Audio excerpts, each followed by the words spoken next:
The morning of April 15th began like any other in Providence Municipal Court, but I quickly realized that this day would test the very principles of justice I had spent a lifetime upholding. I had walked into my courtroom expecting routine cases, familiar faces, and the predictable ebb and flow of procedural formalities. What I did not anticipate was a confrontation with entitlement and arrogance that would illuminate the stark contrast between privilege and accountability in our society. The case called before me was the state of Rhode Island versus Victoria Ashford Sterling.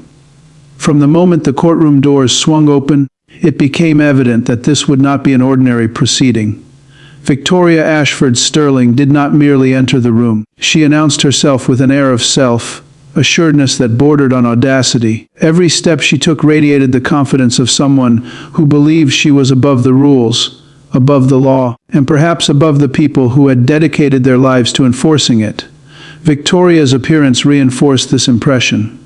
She was impeccably dressed, adorned in designer clothing and luxury accessories that made it clear she was accustomed to being noticed. Behind her trailed a young woman, likely her personal assistant, whose presence seemed more functional than appreciated. The assistant hovered silently, receiving no acknowledgement, a silent testament to the hierarchy Victoria maintained even in public. As she approached the defendant's table, Victoria pulled out her phone and began speaking about social engagements in a tone that carried across the room. The conversations were loud, dismissive of the proceedings, and utterly indifferent to the solemnity of the courtroom. Members of the gallery looked on in disbelief, some whispering to one another, sharing a mixture of amusement and shock at the display. Over the years, I have presided over thousands of cases, encountering defendants from every walk of life. I have seen fear, sorrow, defiance, and desperation. Yet Victoria's entrance elicited a subtle, involuntary narrowing of my eyes. Her disregard for protocol and decorum was almost theatrical. She finally reached the table, still ignoring the court itself, and set her phone down with its screen facing up, as though it might demand her attention at any moment. Her attorney, Martin Whitmore, stood beside her, a picture of unease in his tailored suit, whispering something urgently to her. She waved him off dismissively, as though his counsel was inconsequential. Ms. Ashford Sterling, I began, my voice calm but measured. Welcome to my courtroom. Please silence your phone and give these proceedings your full attention. She glanced at me briefly, as though noticing my presence for the first time, but did not comply.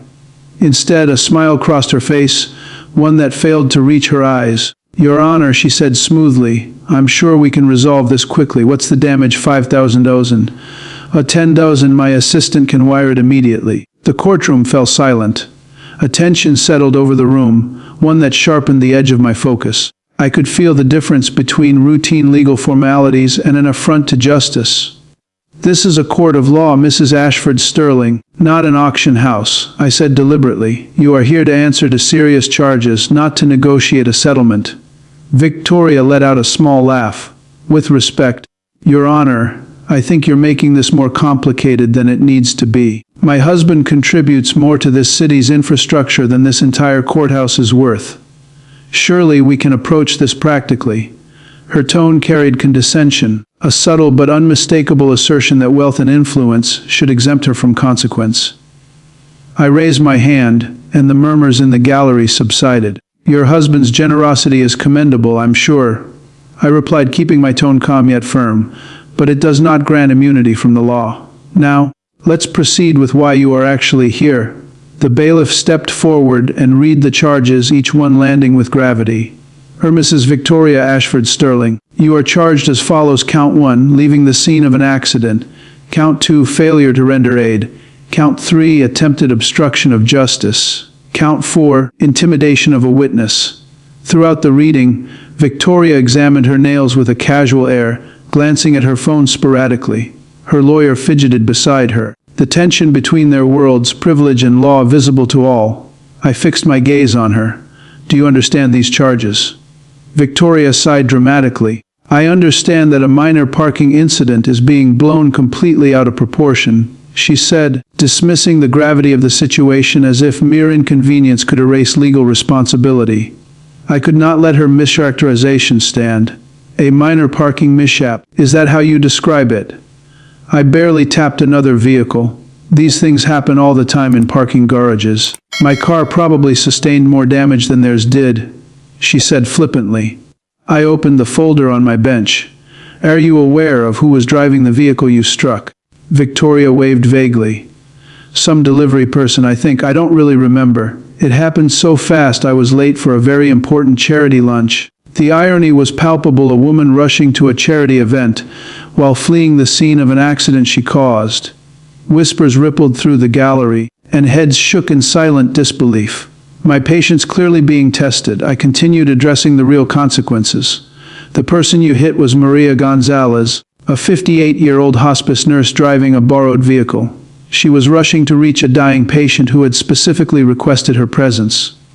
As a result of your actions, she suffered whiplash, bruised ribs, missed 3 days of work unpaid, and the patient she was trying to reach passed away before another nurse could arrive. The van she was driving sustained $2,800 in damages.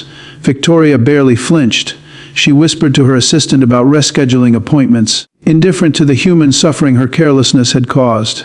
That morning in my courtroom, the stark divide between entitlement and responsibility was laid bare. A powerful lesson in the uncompromising nature of true justice. The owner of the van, a fellow nurse, had been left without transportation for 2 weeks, unable to afford the repairs necessary to restore her vehicle. The gravity of her situation was clear, and yet Victoria Ashford Sterling finally looked up at me, her expression revealing far more irritation than concern. Your Honor, she said smoothly, that's unfortunate, truly. But that's literally what insurance is for. I don't understand why we're being so dramatic about a fender bender. These things resolve themselves through proper channels. I even offered to handle it privately, but she refused to be reasonable. I leaned forward slightly, my tone measured but firm.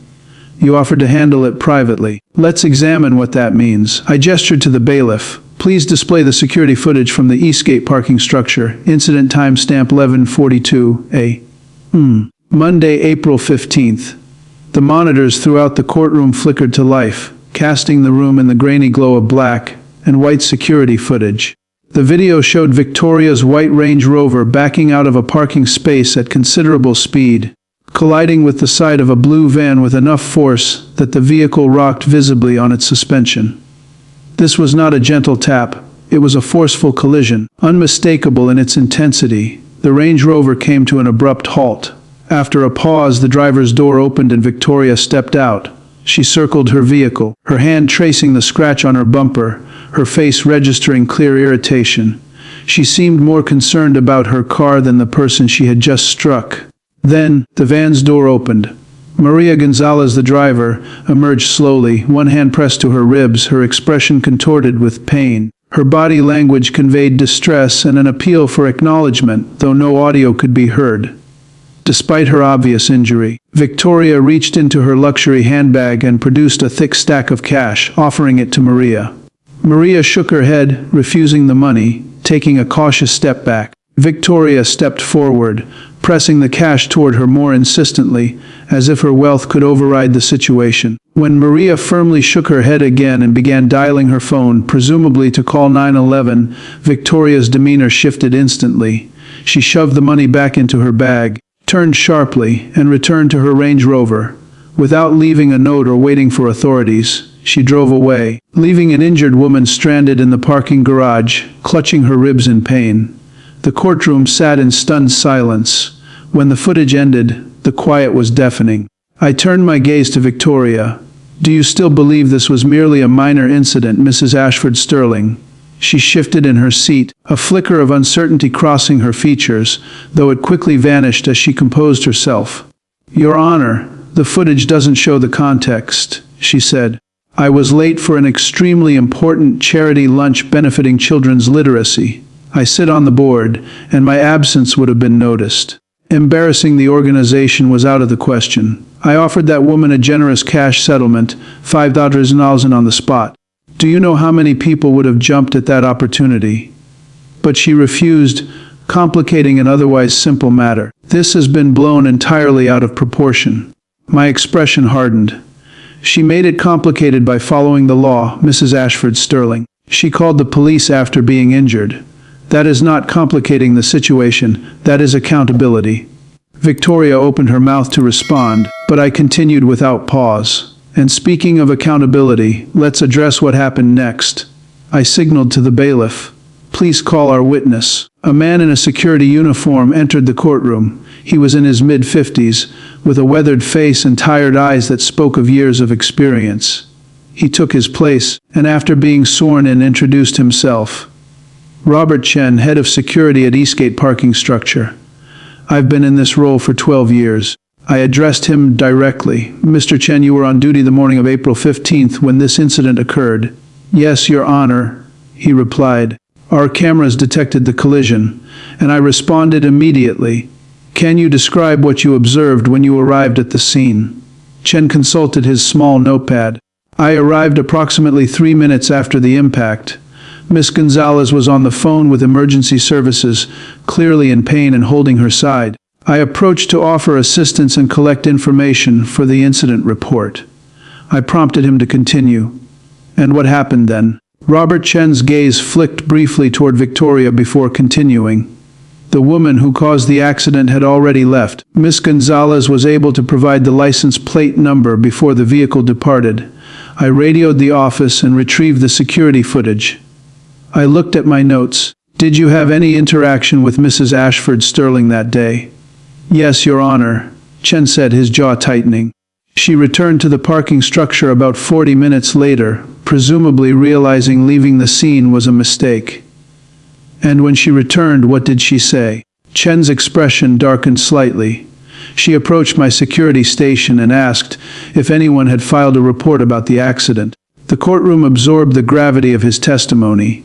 Here was the stark record of events: a woman who had fled the scene, disregarded injury, and attempted to buy her way out of responsibility, only to return later to check if her actions had been reported. The contrast between entitlement and accountability could not have been more vivid. I asked Mr. Chen to clarify his interaction with Victoria Ashford Sterling after she returned to the parking structure. He explained that he had informed her the injured party had already spoken with police and that the security footage had been provided. I leaned slightly forward, my voice calm but sharp. How did Mrs. Ashford Sterling respond to that information? Mr. Chen exhaled slowly, the memory clearly still vivid. She became extremely agitated, Your Honor. She told me I'd made a huge mistake. She said, "Do you know who my husband is? Marcus Sterling owns half this city. If you file that report, I'll have your job by morning." The courtroom murmured in reaction. Victoria's face flushed red, but she was quick to protest. "That's a complete fabrication," she said loudly, her voice carrying. "He's clearly lying for attention, for money, or whatever angle he's pursuing." I raised my hand, and the room gradually fell silent. Mrs. Ashford Sterling, you will have the opportunity to respond. Mr. Chen, did anyone else witness this exchange? Yes, Your Honor, Chen replied. My colleague David Park was right next to me at the security desk. He heard every word. Both of us immediately recorded it in our incident report after she left, and we also captured audio at the security station. I nodded slowly. Play the audio, please. There was a brief static crackle before Victoria's voice came through clearly, every word unmistakable. You need to make that report disappear. Do you understand me? I offered that woman 5,000 cash to walk away. She refused, which is her problem. But now you're compiling evidence like some kind of detective. You're a parking attendant. My husband's name is on buildings all over this city. One phone call from me and you'll be looking for work tomorrow. I suggest you lose that footage and forget this ever happened. Do we understand each other? Robert Chen's voice remained calm and professional. Mom, I cannot do that. The report has already been filed with police. Victoria's tone grew sharp and incredulous. Then you've just ended your career over a fender bender. Congratulations on your principles. I hope they keep you warm when you're unemployed. The audio cut off abruptly. The courtroom was silent, the weight of her words hanging heavily. Every eye turned toward Victoria, whose face had shifted from flushed anger to a pale, tense shade. Her hands gripped the edge of the table, knuckles white with visible strain. Mrs. Ashford Sterling, I said slowly, locking eyes with her, do you still maintain that Mr. Chen is fabricating his testimony? Her lawyer immediately rose. Your Honor, my client was under extreme stress. She had just been involved in an accident. People often say things they don't mean when upset. I did not break my gaze from Victoria. Counselor, I am addressing your client. Mrs. Ashford Sterling, do you deny this is your voice on the recording? Victoria opened and closed her mouth several times before finally speaking. That recording is taken out of context. I was upset. I had just been in an accident, and the security guard was treating me like a criminal when I was trying to do the right thing by coming back. My expression remained unsoftened. You came back 40 minutes after fleeing the scene, instead of taking responsibility. You threatened the man's livelihood simply because he was doing his job. That is your version of doing the right thing. Victoria stood abruptly, the chair scraping loudly against the courtroom floor. This is absurd. You're treating me like some dangerous criminal over a parking lot bump. Do you have any idea what my husband has done for this city? The Sterling Foundation has donated millions. We employ thousands, fund scholarships, community programs, hospital wings, and you're crucifying me because some nurse wants her 15 minutes of fame. Gas filled the courtroom. Some shook their heads in disbelief or disgust. I remained seated for a moment, letting the chaos settle before speaking. Mrs. Ashford Sterling, sit down now. But she continued, voice rising. I will not! This is a witch hunt! You're punishing me for being successful, making an example of me because my last name opens doors yours never will. This entire proceeding is biased against people of means. I rose slowly, my voice dangerously quiet, carrying a weight that drew every eye. Bailiff, if Mrs. Ashford Sterling does not sit in the next 3 seconds, add contempt of court to her charges and prepare to remand her into custody until she can demonstrate basic respect for these proceedings. The words hung like a guillotine. Victoria's lawyer grabbed her arm, whispering frantically. For a tense moment it seemed she might continue her tirade, but my unwavering stare finally penetrated her armor of entitlement. She sank into her chair with an exaggerated huff, folding her arms like a petulant child. I remained standing a moment longer, then returned to my seat. Before I make my ruling, I said, measured and deliberate, I will hear from several individuals who wanted to speak today. I rarely allow this, but given Mrs. Ashford Sterling's claims about her character and contributions, it is important to gain additional perspectives. The first person called forward was a young man in his early 20s, dressed in a valet uniform. He approached nervously and introduced himself as Christopher Mendes, explaining that he had worked as a valet at the Riverside Country Club for 5 years. I asked why he wanted to speak today. Christopher inhaled deeply, preparing to share his account. Your Honor, I've parked Mrs. Sterling's car at least twice a week for the past 5 years. The young man began, his voice steady but tinged with frustration. In all that time, she's never once said thank you. Not once. She's never looked me in the eye. She has never acknowledged that I exist, except when she has a complaint. He paused, glancing down at his hands before continuing. Last month, I was helping an elderly club member into their vehicle. The person had a walker and needed assistance, so I attended to them first. Mrs. Sterling arrived and had to wait, maybe 90 seconds. She immediately reported me to my supervisor for being inefficient. I nearly lost my job over 90 seconds of waiting. I have a daughter at home. That job feeds my family, and she almost took it away because she had to wait. Victoria scoffed loudly, waving her hand dismissively. That is completely irrelevant to this case. That has nothing to do with the traffic accident. I shifted my gaze to her, calm but firm. It has everything to do with character, Mrs. Ashford Sterling. Mr. Mendes, please continue. Christopher nodded, his hands gripping the edge of the witness stand. I just want the court to understand that this isn't someone who made a single mistake. This is who she is. She treats people as if we're invisible. Unless we're in her way, then we're problems to be eliminated. He returned to his seat, and I called forward the next witness. A middle-aged woman in a plain dress stepped up. Your Honor, my name is Patricia Ruiz. I was household staff for the Sterling family for 3 years. I was let go last December. I asked why she had been dismissed. Patricia's voice trembled slightly. I asked for Christmas Eve off. My daughter was having surgery the day after Christmas. I wanted to be with her. Mrs. Sterling said the holidays were their busiest social season, and my family obligations were not her concern. When I took the day off anyway, she fired me. She told me I was replaceable. Those were her exact words. You're replaceable. I had sacrificed so much for that family over 3 years, missed birthdays, school events, family gatherings, only to be dismissed for wanting a single day to care for my daughter. Victoria shifted in her seat, her face flushing with a mixture of anger and embarrassment. These are disgruntled former employees, she snapped. They're clearly seeking revenge or a payout. This is character assassination, not evidence. I remained unmoved. No, Mrs. Ashford Sterling. This is character evidence, and there is a distinction. The third witness was a woman in her 40s, introducing herself as Ellen Hoffman, the owner of a small boutique in downtown Providence specializing in high-end designer clothing. I asked why she wished to testify. Ellen took a deep breath, steadying herself. Last year, Mrs. Sterling purchased over $8,000 worth of clothing from my store for a charity gala. She wore every piece to the event, hiding the tags inside the garments. The very next morning, she returned every item, demanding a full refund. I explained our policy: worn items cannot be returned. She threatened to destroy my business. She said she would tell everyone in her social circle that my store sold counterfeit goods, post negative online reviews, and ensure I never sold another dress in this city. I leaned forward. And how did you respond?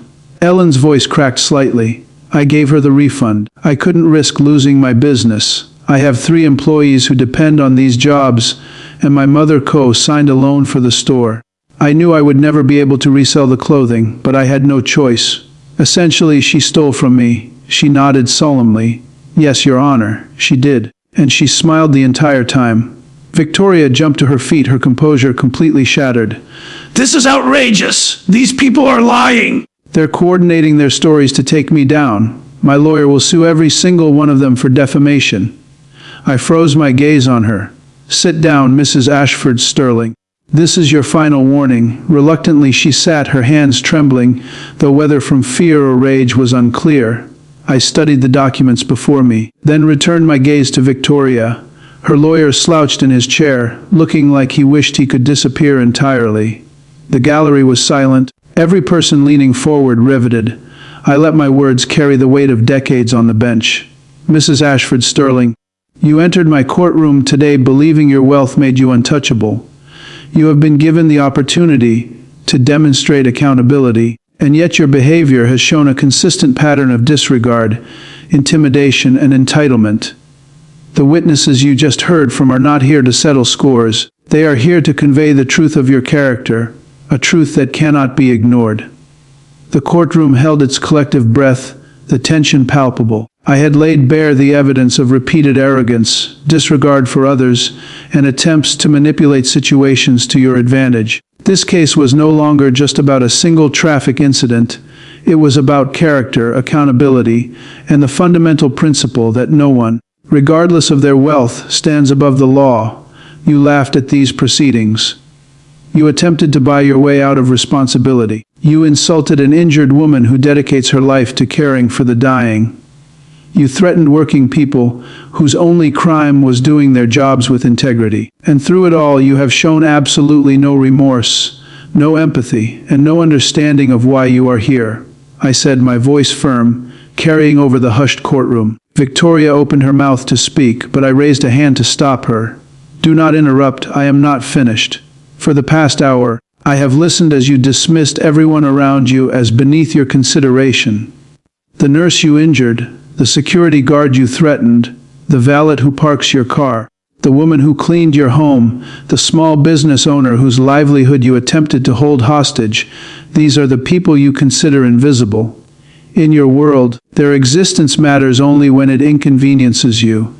Then they become obstacles to be removed with money, threats, or your husband's name. But here is what you do not understand, Mrs. Ashford Sterling, in this courtroom. Your wealth means nothing.